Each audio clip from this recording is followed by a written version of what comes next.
Très chers amis téléspectateurs, bonjour. Aujourd'hui, 25 mars, l'Église universelle célèbre la solennité de l'Annonciation de notre Seigneur Jésus.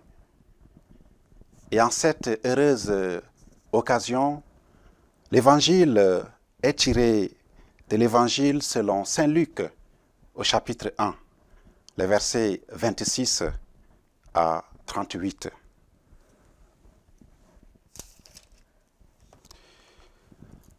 Le Seigneur soit avec vous. Évangile de Jésus-Christ selon Saint Luc.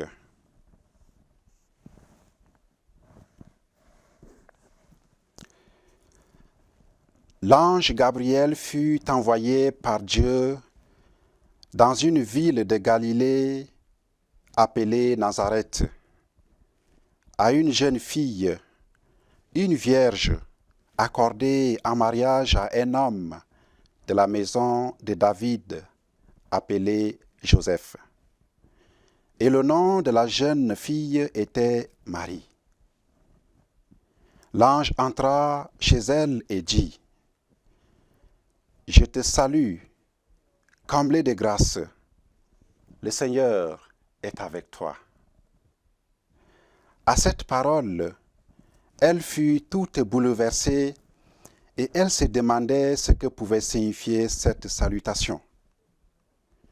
L'ange lui dit alors : « Sois sans crainte, Marie, car tu as trouvé grâce auprès de Dieu. Voici que tu vas concevoir et enfanter un fils. Tu lui donneras le nom de Jésus. Il sera grand. Le Seigneur Dieu lui donnera le trône de David, son père.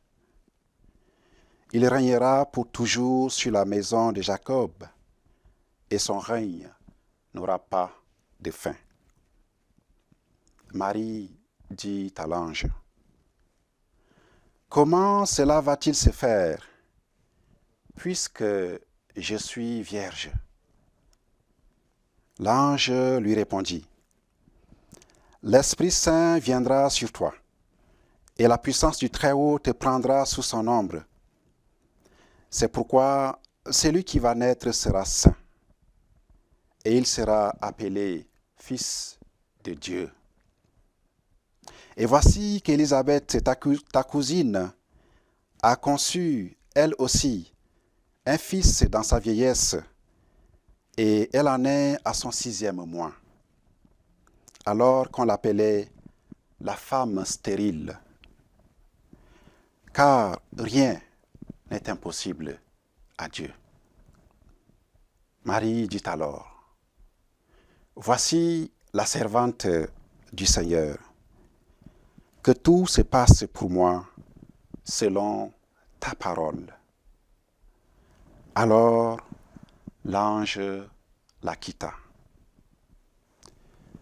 Acclamons la parole de Dieu.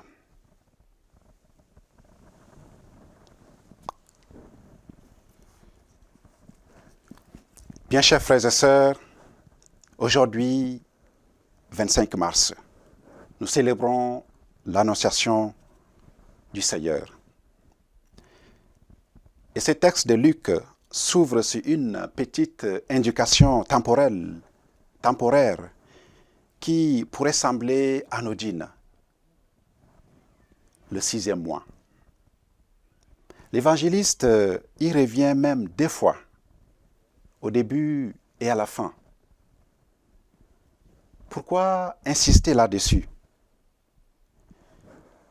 Je crois que c'est une allusion discrète au reçu de la création dans le livre de la Genèse. Le 6e jour, c'est le jour où l'être humain est créé, tout neuf, tout vierge, porteur d'une mission, d'une grande mission, être source de fécondité, de bonté, de créativité à l'image de Dieu. Et le 7e jour, Dieu se repose. Il contemple son œuvre et dit avec émerveillement que cela était très bon. Chers frères et sœurs, Marie, dans ce texte de Luc, c'est l'humanité tout entière au soir du 6e jour, à l'aube de quelque chose de nouveau, à la veille d'une ultime étape de la création.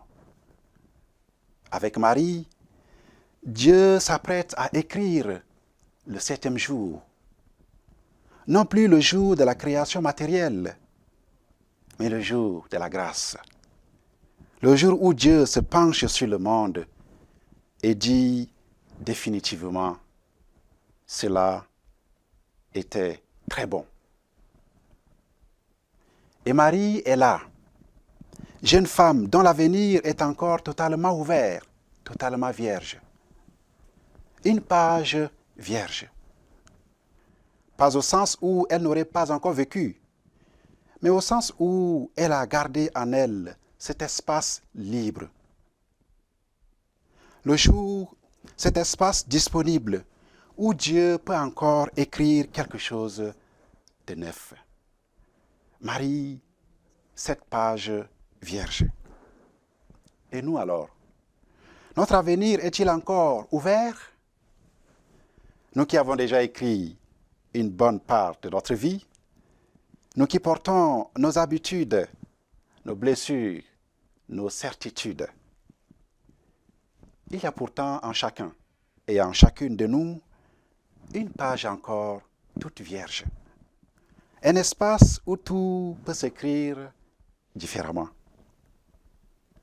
Même dans une situation qui semble bloquée, compliquée, embarrassante. Même face à des personnes qui semblent impossibles, difficiles. C'est à cet espace-là que Dieu s'adresse. À ceux qui, en nous, croient encore qu'un avenir meilleur est possible. C'est à cette page encore vierge en nous que Dieu s'adresse aujourd'hui à travers la Vierge Marie. Et l'ange le dit clairement à Marie. Toute parole de la part de Dieu ne sera pas impossible. Toute parole qui vient de Dieu ne sera pas impossible. L'impossible de Dieu commence dans une parole en acte, une parole performative, capable de faire advenir la vie là où tout semble perdu, là où tout semble stérile. Quand Dieu parle dans notre vie, quelque chose naît, quelque chose prend naissance. Le oui de Marie, je suis la servante du Seigneur, c'est le consentement à entrer dans le 7e jour. Le 7e jour. Ce n'est pas un oui de résignation, ni un oui d'activisme, mais c'est un oui d'abandon, un oui de confiance, un oui qui laisse Dieu écrire en elle ce qu'elle ne pourrait pas écrire elle seule. Marie est la nouvelle Ève, celle qui, là où la première a voulu tout contrôler, consent à recevoir et à se recevoir de Dieu. En ce jour de la solennité de l'Annonciation, au cœur de cette dernière semaine de Carême, laissons Dieu s'adresser à la page encore vierge en nous. Laissons Dieu s'adresser à notre liberté, à cet espace encore disponible en chacun et en chacune de nous. Puissions-nous nous laisser féconder par sa parole et par son esprit. Et nous pouvons dire avec Marie, simplement et très humblement, que tout se passe pour moi selon ta parole.